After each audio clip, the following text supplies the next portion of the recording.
Namaskar, a warm welcome to World News, an Indian perspective on All India Radio. This is Navnita Adhikari and with me is Renuka RS bringing glimpses of the major developments of the day from across the globe. Over the next half an hour, we shall bring you the latest from the world of politics, economy, sports, entertainment and more. The headlines. Ministry of External Affairs raises concerns over construction of bridges across Pangong Lake by China, says India never accepted unjustified Chinese claims or such construction activities. Developed countries must fulfill commitments made on climate finance and transfer of technologies in fight against climate change, says Union Minister Bhupendra Yadav. India records highest ever annual foreign direct inflow of $83.57 billion in last fiscal. Commerce and Industry Minister Piyush Goyal to lead Indian delegation at World Economic Forum in Davos from 22nd of this month. Indigenously built space telescope AstroSat witnessed birth of black holes for 500th time. Canada bans China's Huawei technologies from its 5G networks on security concerns. Prime Minister Ranil Wickremesinghe declares Sri Lankan bankrupt amid fuel crisis and food shortages. And PV Sindhu storms into semi-final of Thailand Open Badminton Tournament.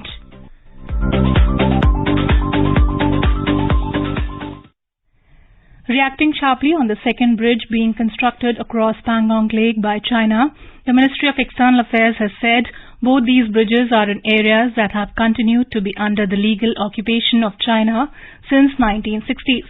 Ministry of External Affairs spokesman Arindam Bagchi said India has never accepted such illegal occupation of its territory and the country has never accepted the unjustified Chinese claim or such construction activities. He said India has made it clear on several occasions that Union territories of Jammu and Kashmir and Ladakh are an integral part of India and India expects other countries to respect country's sovereignty and territorial integrity. Union Minister for Environment, Forest and Climate Change Bhupendra Yadav participated in the 8th BRICS Environment Ministers meeting, which was held virtually under presidency of China. The theme of the meeting was Foster High-Quality BRICS Partnership, Usher in a New Era of Global Development. Ministers and delegates from Brazil, Russia and South Africa also participated in the meeting. Addressing the meeting, Mr. Yadav mentioned about the significance and important role of BRICS nations while combating the global environmental and climate change challenges. He highlighted historical responsibility of developed countries for consuming the carbon budget, equity at all scales in climate action, and sustainable development and fulfillment of commitments made by the developed countries on climate finance and transfer of technology. The joint statement for the 8th BRICS Environment Ministers meeting was also adopted in the meeting after hectic deliberation among the BRICS nations. India has emerged as a preferred investment destination, which is evident from the fact that India has recorded highest ever annual foreign direct investment (FDI) inflow of $83.57 billion in the last fiscal year. In comparison to FDI inflow received in the financial year 2014-15, when country had attracted FDI inflow of $45.15 billion, FDI inflow registered growth of 85% in the last financial year. India has received over $301 billion in the last 4 fiscal years. As per the data of Ministry of Commerce and Industry, country's FDI inflows have increased 20-fold since financial year 2003-2004, when the inflows were $4.3 billion only. India is also emerging as a preferred country for foreign investments in the manufacturing sector. The FDI inflow in manufacturing sector has increased by 76% to $21.34 billion in last fiscal as compared to fiscal year 2020-21 when this sector received $12.09 billion worth of investment. Union Commerce and Industry Minister Piyush Goyal will lead the Indian delegation at the World Economic Forum (WEF) in Davos from 22nd to 26th of this month. The delegation would include Union Health and Family Welfare Minister Mansukh Mandaviya, Petroleum and Natural Gas Minister Hardeep Singh Puri, Chief Ministers and Senior Ministers of 6 states Madhya Pradesh, Tamil Nadu, Andhra Pradesh, Maharashtra, Karnataka and Telangana. Several industry leaders would also participate in the deliberations of World Economic Forum. This event would further help reinforce country's position as an important and relevant stakeholder in shaping the global narrative, particularly as India assumes presidency of the G20 in the next year. The WEF will also be a platform to project India as an attractive investment destination in view of its robust economic growth and stable macroeconomic indicators. Mr. Goel will also visit United Kingdom from 26th to 27th of this month to hold discussions with UK government and businesses on the progress made in free trade agreement negotiations. During the summit meeting between the Prime Ministers of India and the UK, the two leaders had set the timeline of Diwali 2022 for finalization of the FTA between the two countries. Secretary-General of Shanghai Cooperation Organization Zhang Ming visited the Republic of Uzbekistan, which is hosting this year's SCO summit in September this year. Secretary-General Zhang met Uzbek President Shavkat Mirziyoyev in capital Tashkent on Monday. The Uzbek President said that intensive preparations are underway for the central event of the year at September meeting of the SCO Council of Heads of State in Pyotr, Samarkand. Uzbekistan will pass the SCO presidency to India at the SCO Heads of State Council meeting in Samarkand. A statement on SCO website said that the Secretary-General also met with Acting Foreign Minister of Uzbekistan, Vladimir Norov, who was his predecessor as SCO Secretary-General. The two officials discussed the implementation of the agenda for Uzbekistan's SCO presidency in 2021 and 2022 in the context of preparations for the SCO Heads of State Council meeting in Samarkand. They touched on the issue of SCO expansion, in particular the process of accepting the Islamic Republic of Iran as an SCO full member, as well as the prospects for signing new memoranda on granting the SCO dialogue partner status and other memoranda with several international organizations. In today's Hotspot section, we bring you a discussion on news commentary on Shanghai Cooperation Organization's anti-terror meeting.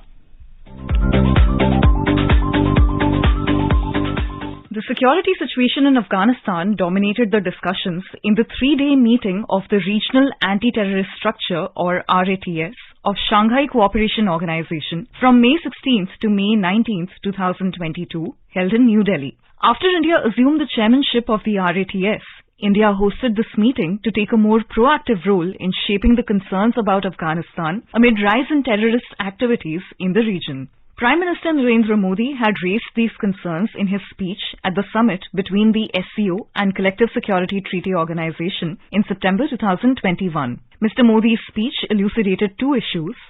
One, India does not believe that the political change in Afghanistan led to an inclusive government. Second, Afghan instability would lead to a rise in extremist ideologies and terror activities, especially when the country is dealing with a large number of advanced weapons and a flow of narcotics. Last year, India took over the chairmanship of RATS and is keen to use the forum to engage the regional countries over the Afghan issue. India would host a council meeting later this year and has proposed an SCO joint anti-terrorist exercise in Manesar, Haryana. India finds the RATS, which is a permanent body of the SCO, as an important platform to work with the regional countries for peace and stability in Afghanistan. The meeting of this regional platform, which focuses on terrorist threats in Eurasia, is a success as all member states send their delegations, including Pakistan. The SCO RATS can play a significant role, and India has urged the member states to strengthen the RATS to increase monitoring of the terror activities and sharing of information between member states. India believes that the spillover effects of the instability in Afghanistan would impact all SCO member states. In this meeting, counter-terrorism experts discussed the rise of narcotics smuggling and weapons trade in Afghanistan. They discussed the threat of terror groups active in Taliban-ruled regions. The humanitarian situation in Afghanistan also featured in the discussions. From India's view, though it had supplied humanitarian assistance to Afghanistan, New Delhi has still not given recognition to the Taliban. Unless the Taliban is bound to the pressure from the regional countries, it would not be willing to meaningfully change its extremist ideology. The high-profile meeting portrayed India's concerns about the regional security issue in Afghanistan to its member states. Such concerns are stymied by the complexity of the regional responses to the Afghan situation. China is actively engaging the Taliban government to reduce the threat from Afghanistan, a move vastly different from India's. As such, different neighbors have different approaches to these issues, and RATS offers India a way to come to an understanding with these countries to help develop a common approach to issues of regional importance. China has also shown a positive attitude towards India's active role in the RATS. The Chinese media has been appreciative of India's participation, drawing a distinction from the security situation in Europe. It views India's role as an example of Asian countries prioritizing dialogue and diplomacy over military solution to regional security. Such characterization means that the SCO countries, even India and China, whose bilateral relationship has not normalized, recognize the importance of regional cooperation over the Afghan issue. However, it remains to be seen whether China can work with SCO states to stabilize the Afghan situation or focus on its bilateral dialogue with Taliban to engage them. India, through the RATS platform, has expressed its preference for increasing security and defense cooperation between member states. This was evident in Defense Minister Rajnath Singh's visit to Dushanbe to attend the annual meeting of the defense ministers of SCO. He remarked that India is prioritizing increasing trust in the security domain of the SCO. China and other countries have recognized it and in general are positive about India's contribution. However, there are differences with regard to the approach to engaging the Taliban, though member countries acknowledge that instability in Afghanistan can result in a greater threat to regional peace and security. The RATS platform has been seen as a successful platform to reduce terror activities and financial funding for such activities, but the Afghan issue requires member states to take a united front.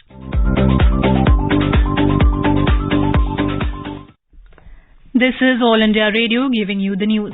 For quick news updates round the clock, follow us on Twitter at AIR News Alerts. During the last leg of his journey to Caribbean nations, President Ramnath Kovind met Governor-General of St. Vincent and Grenadines, Ms. Dame Susan Dugan. The countries signed MOUs on exchange of information and assistance in collection of taxes and on refurbishment of Old Calder Community Project. President also visited the Botanical Garden where he planted a sandalwood sapling. Mr. Kovind addressed the Parliament of St. Vincent and Grenadines. He said the need of the hour is to reform of global institutions to reflect the contemporary global reality. He noted that on this issue, India and St. Vincent and the Grenadines share common interest, approach and understanding. President also addressed the Indian diaspora of the island nation. During his address, President said that Indian diaspora reflects India's rich diversity, culture, heritage and traditions. AstroSat, India's first dedicated astronomy mission, witnessed the birth of black holes for the 500th time early on Friday. Black holes, the ultimate cosmic enigma, have been a subject of intense scrutiny from astronomers from all over the world. However, Indian scientists are making great headway in studying black hole births using the indigenously built space telescope AstroSat. Calling it a landmark achievement, Professor Deepankar Bhattacharya, the current principal investigator of CZTI, said the wealth of data obtained on gamma-ray bursts is making a big impact worldwide. It may be noted that astronomers study gamma-ray bursts, also called the mini Big Bangs, and X-rays from such bursts to better understand formation of black holes. AstroSat, with a lift off mass of 1,515 kg, was launched from Satish Dhawan Space Center, Sriharikota, on 28th of September 2015. Canada has banned China's Huawei technologies from its 5G networks on security concerns. Wireless carriers in Canada won't be allowed to install Huawei equipment in their high-speed 5G networks, the Canadian government said on Thursday, joining Five Eyes allies in banning the giant Chinese technology company. The Five Eyes comprises Canada, the US, Australia, New Zealand and the UK. Except Canada, all others had already banned Huawei. Canada's ban also includes ZTE Corp, one of China's biggest tech companies and one that is state-owned. China's foreign ministry hit out on Friday at Canada for banning two Chinese telecom giants from Canadian 5G networks, calling Ottawa's security concerns groundless. It said Canada's move utterly violates market economy and free trade rules and grossly damages the rights and interests of Chinese firms. It vowed to take all necessary measures to safeguard Chinese firms' legitimate rights and interests.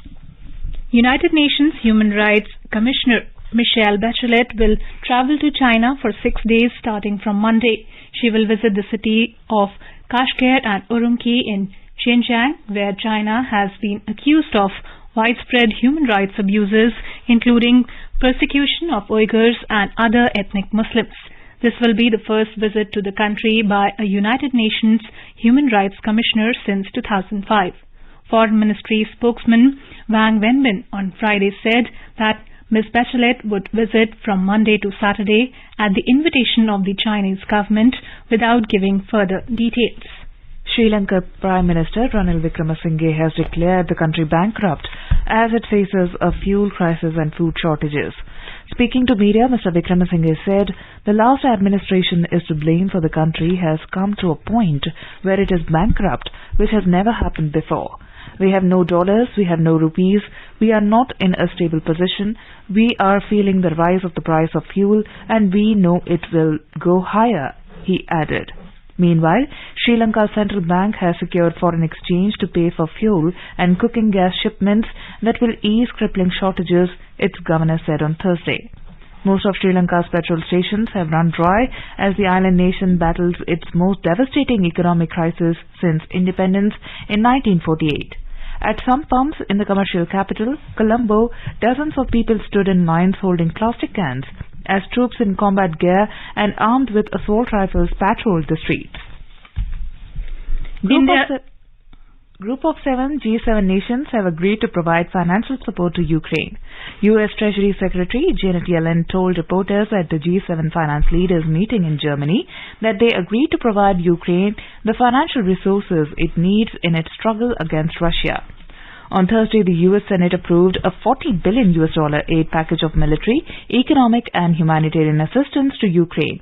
Out of this, $7.5 billion is earmarked for filling gaps in Kyiv's budget. Germany currently hosts the G7's rotating presidency. German Finance Minister Christian Lindner has announced a contribution of $1.1 billion for Ukraine's budget. It came during a summit of finance ministers from the G7 industrialized nations being held near the German city of Bonn. The German finance minister said at the summit, the G7 are coordinating commitments to finance the government functions of the Ukraine. India's COVID vaccination coverage has crossed 192 crore 11 lakh mark. More than 13 lakh 41,000 vaccine doses were administered on Friday. The Union Health Ministry said more than 4 crore 63 lakh vaccine doses have been administered to children belonging to the age group of 12 to 14 years so far. Over 3 crore 21 lakh precautionary doses have been administered to the identified categories of beneficiaries, including healthcare workers, frontline workers and people above 18 years of age. Agriculture Ministry has released the third advance estimates of production of major agricultural crops for 2021-22. The production of food grains in the country is estimated at record 314.51 million tons, which is higher by 3.77 million tons than the production of food grain during 2020-21. The production during 2021-22 is higher by 23.80 million tons than the previous 5 years' average production of food grains. Record production is estimated of rice, maize, pulses, oilseeds, gram, rapeseed and mustard and sugarcane. Agriculture and Farmers Welfare Minister Narendra Singh Tomar has said that this record production of so many crops is the result of the farmer-friendly policies of the central government under the able leadership of Prime Minister Narendra Modi, as well as tireless hard work of the farmers and the diligence of the scientists. The centre has flagged concerns regarding the considerably slow pace of COVID-19 vaccination across state and union territories and urged them to significantly expedite the pace towards full vaccination coverage. Union Health Secretary Rajesh Bhushan today reviewed the status of COVID vaccination with health secretaries and National Health Mission managing directors of states and UTs through a video conference. Speaking on this occasion, Mr. Bhushan highlighted the urgent need for an intensive mission mode push to COVID-19 vaccination and asked them to plan for a 2-month-long Har Ghar Dastak campaign 2.0 during June-July this year. The objective of the campaign is to vaccinate and saturate the eligible population groups for first, second and precaution doses through door-to-door campaigns with focus campaigns for old age homes, schools and colleges, prisons and brick kilns. The suboptimal coverage of persons aged 60 years and above with precaution dose, which renders them vulnerable, along with considerably slower speed of coverage in the 12 to 14 years cohort, were pointed out during the meeting. The states and UTs were urged to undertake effective monitoring with microplans based on due lists of all eligible beneficiaries. They were also asked to review administration of precaution dose to 18 to 59 years age group with the private hospitals on a regular basis. Prime Minister Narendra Modi today accused the opposition of trying to divide the nation on the basis of caste and religion. He said some political parties were injecting poison in the country for their own selfish interests. The Prime Minister was addressing the Bharatiya Janata Party delegates after inaugurating the meeting of national office bearers in Jaipur today through video conferencing. ये राजनीतिक दल अपने स्वार्थ के लिए समाज में जो छोटी मोटी तनाव होते हैं, कुछ कमजोरियां होती हैं, उसे ढूंढ करके उसमें जहर डालने का काम करते रहते हैं. उस कमजोरियों पर ही खेलते रहते हैं. कभी जाति के नाम पर, कभी क्षेत्रवाद के नाम पर लोगों को भड़का रहे हैं. एक भारत श्रेष्ठ भारत का सपना लेकर के चल रही भारतीय जनता पार्टी के लिए ये भी अनिवार्य है कि देश के लोगों को लगातार हमें सावधान करते रहना होगा. इस प्रकार के लोगों के दलों से सचेत करना होगा. Mr. Modi urged the office bearers to stick to the country's development issues. The Prime Minister said they'll all need to fight the challenges before the country.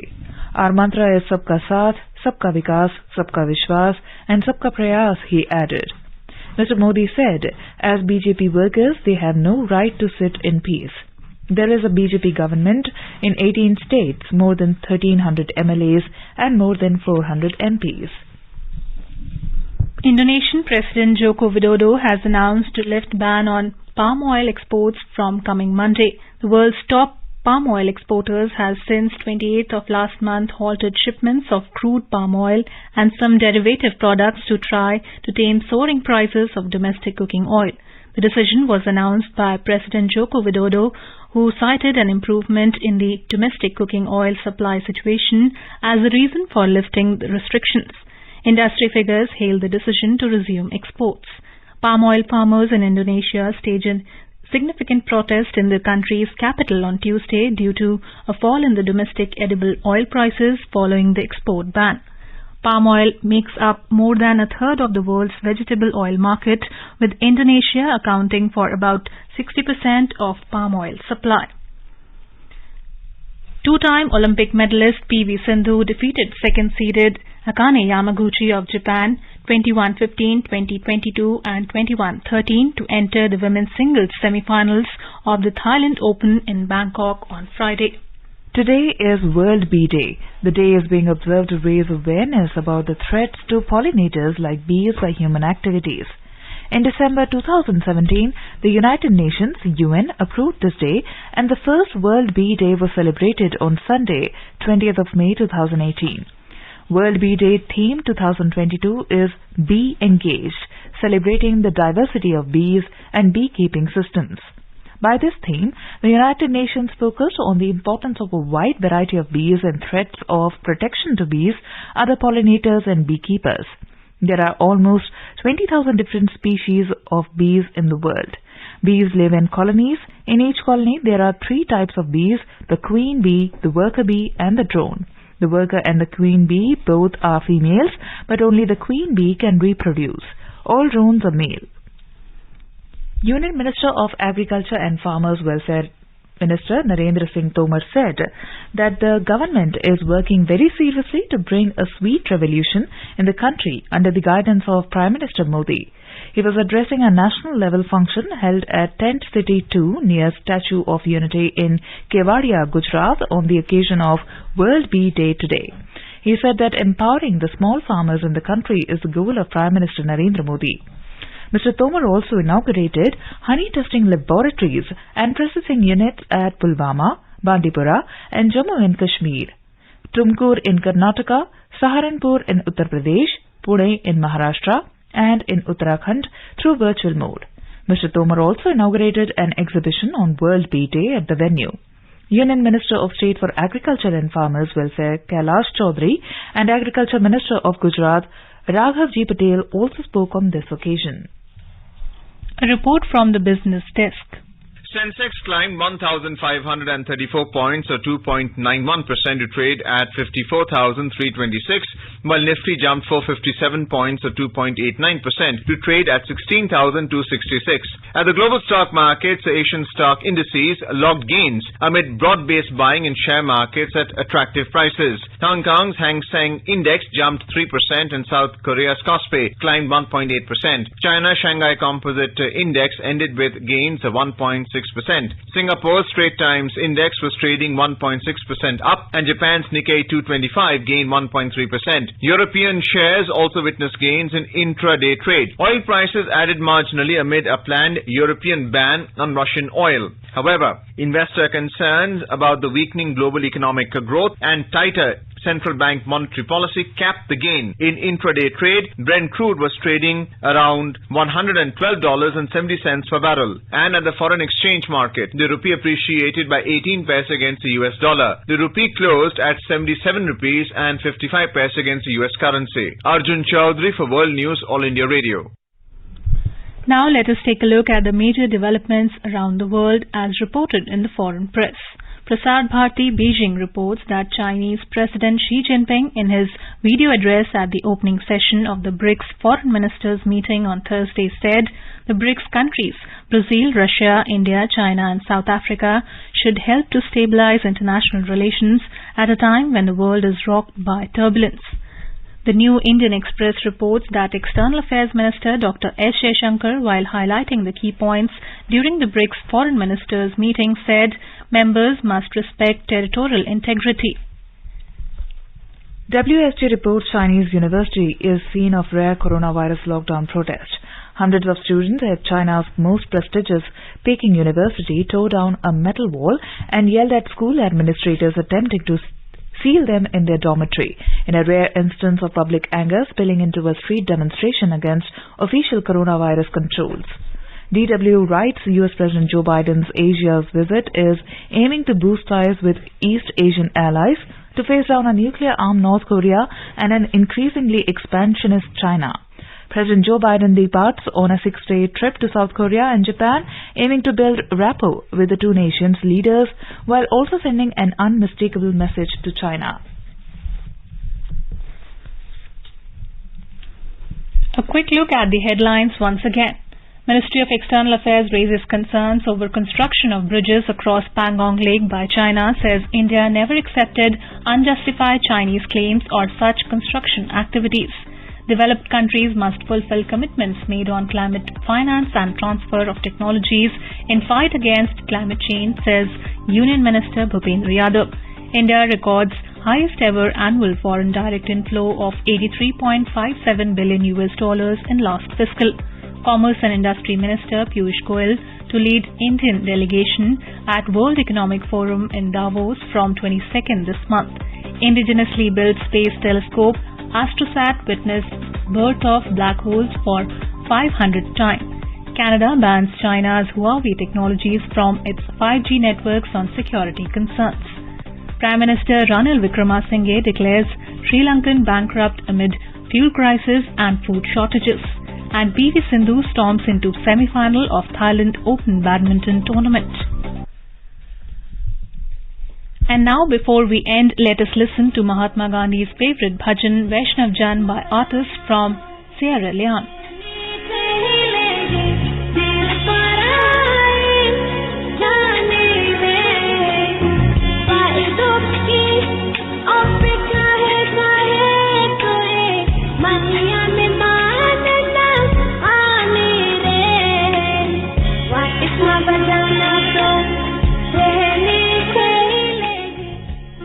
And with that, we end this bulletin. We'll be back at the same time tomorrow with the next edition of World News.